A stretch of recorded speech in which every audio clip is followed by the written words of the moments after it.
Hello everyone, আসসালামু আলাইকুম। আশা করি যে যেখানে বসে ভিডিওটি দেখছেন সবাই ভালো আছেন, সুস্থ আছেন।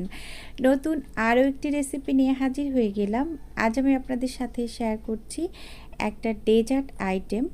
আর আজ তৈরি করছি সেমাইয়ের কাস্টার্ড রেসিপি। আর এটা এতটাই হেলদি একটা রেসিপি, যেমনই মজার তেমনই হেলদি একটা রেসিপি। এই রেসিপিটা কিন্তু আপনারা চাইলে ঈদের দিন কিংবা ইফতারিতে আবার বাসায় গেস্ট আসলেও এটা তৈরি করতে পারেন। এতটাই মজার এবং সময়টাও কিন্তু খুব কম লাগে। চলুন মূল রেসিপিতে যাওয়া যাক। চলে আসলাম রান্নায়, কড়াই বসিয়ে দিয়েছি। কড়াইটা যখন গরম হয়ে গিয়েছে তখন হাফ চা চামচ পরিমাণ ঘি দিয়ে দিয়েছি। এখন আমি ঘিটা একটু গরম করে নিচ্ছি। আর যখন ঘিটা গরম হয়ে গিয়েছে এই পর্যায়ে আমি অ্যাড করে দিচ্ছি 1/4 কাপ পরিমাণেরও কম পরিমাণে সেমাই। আর এই রেসিপিতে সেমাইয়ের পরিমাণটা খুবই কম লাগে। আপনি যে যেমন করতে চান, যতটুকু করতে চান, আমি খুব কম পরিমাণে করছি, ওই জন্য অল্প করেই দিয়েছি। এখন একটু ভেজে নিচ্ছি। যখন ভাজা হয়ে গিয়েছে তখন এখানে দিয়ে দিয়েছি 2 কাপ ঘন গরুর দুধ। আর আমি দুধটাকে আগে থেকে ভালো করে জাল করে রেখেছিলাম একটু ঘন করে। এই পর্যায়ে আমি নাড়াচাড়া করছি আর চুলার আঁচটা মিডিয়ামে রেখেছি। যে কোনো মিষ্টি জিনিস রান্না করার ক্ষেত্রে চুলার আঁচ কিন্তু সবসময় মিডিয়ামে রাখবেন। এখন দিয়ে দিচ্ছি এই 2 চা চামচ ভর্তি করে গুঁড়া দুধ। এখন আমি আবারও একটু মিশিয়ে নিচ্ছি।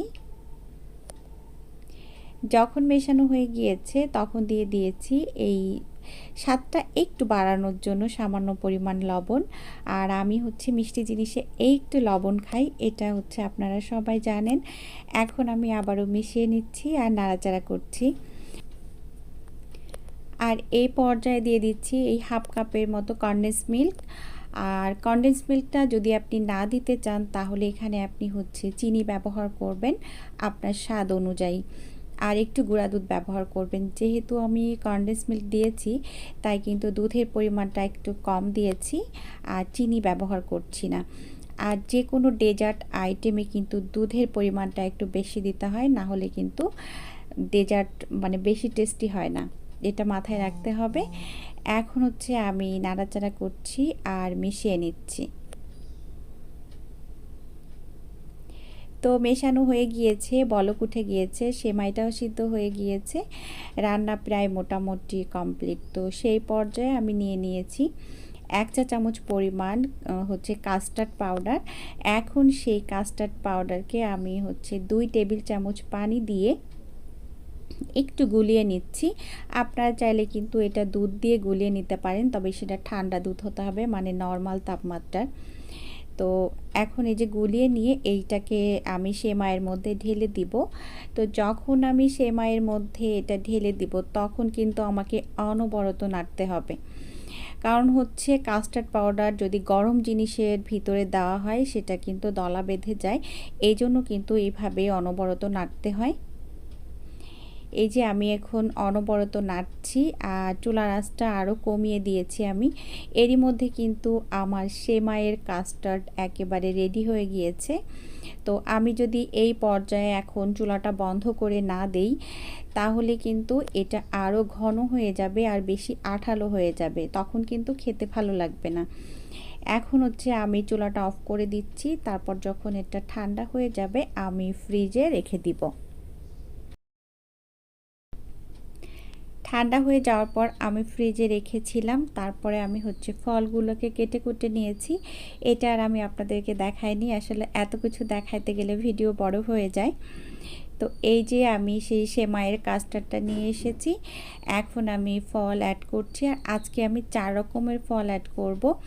আঙ্গুর ফল, তারপরে আনার, তারপরে আপেল আর কলা। আপনারা চাইলে কিন্তু আরও ফল এখানে যোগ করতে পারেন, আবার চাইলে কিন্তু ড্রাই ফ্রুটসও যোগ করতে পারেন। কারণ আমার বাসায় ড্রাই ফ্রুটস তেমন একটা খেতে চায় না, ওই জন্য আসলে আমি দেই নাই। তো এখন আমি সমস্ত ফলগুলো দিয়ে একটু মিশিয়ে নিচ্ছি। আর আপনারা যখন সার্ভ করবেন তখন এই ডেজার্টটা একটা বাটিতে দিয়ে লাস্টে আপনারা চাইলে কিন্তু এখানে একটু রোজ সিরাপ আপনারা এখানে একটু রুয়াবজা দিয়ে নিতে পারেন, সেটা দেখতে ভালো লাগবে, খেতে আরও একটু ভালো লাগবে। তো আমার কাছে মনে হয় কাস্টার্ডের মধ্যে আসলে ওই সব ভালো লাগে না, ওই জন্য আমি দেই নাই। আমি আমার মতো করে সার্ভ করে নিয়েছি। এই যে, তো এতক্ষণ যারা আমার সাথে ছিলেন সবাইকে অসংখ্য অসংখ্য ধন্যবাদ। সবাই ভালো থাকবেন, আমার জন্য দোয়া করবেন। আগামী রেসিপি দেখার আমন্ত্রণ জানিয়ে বিদায় নিচ্ছি। আল্লাহ হাফিজ, আসসালামু আলাইকুম।